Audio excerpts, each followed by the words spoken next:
हमारी कदर न करता ये दिल भी उसी पे मरता है जो हमारी कदर न करता है। हम उनके लिए मर भी जाए उनको तो फर्क न पड़ता है। ये दिल भी उसी पे मरता है जो हमारी कदर न करता है। राजधानी रिकॉर्डिंग स्टूडियो बेलबत्तिया।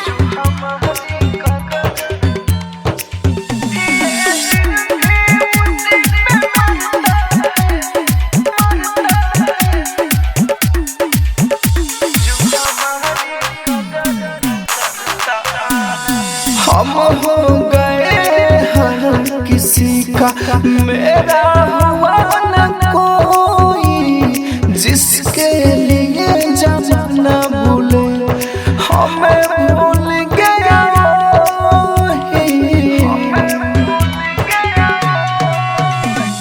हम हो गए हर किसी का मेरा हुआ न कोई जिसके लिए जमाना भूले हमें भूल गया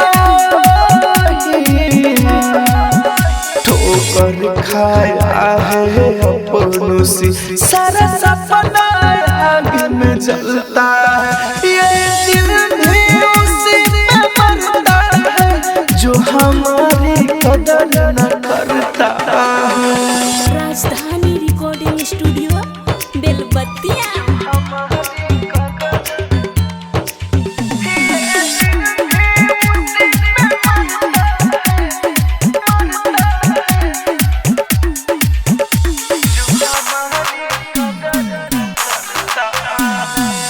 हमने पहचान लिया अपनों को बड़ी गौर से खुश है मगर बड़ी दिल लगा के किसी और से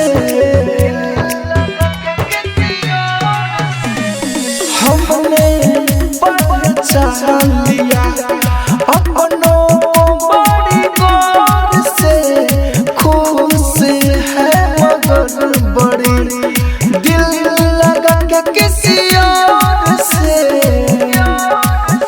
राहुल मनोज अब किसी से भी रिश्ता रखने से डरता है।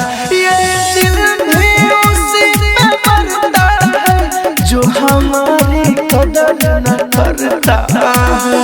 राजधानी रिकॉर्डिंग स्टूडियो बेलबत्तिया।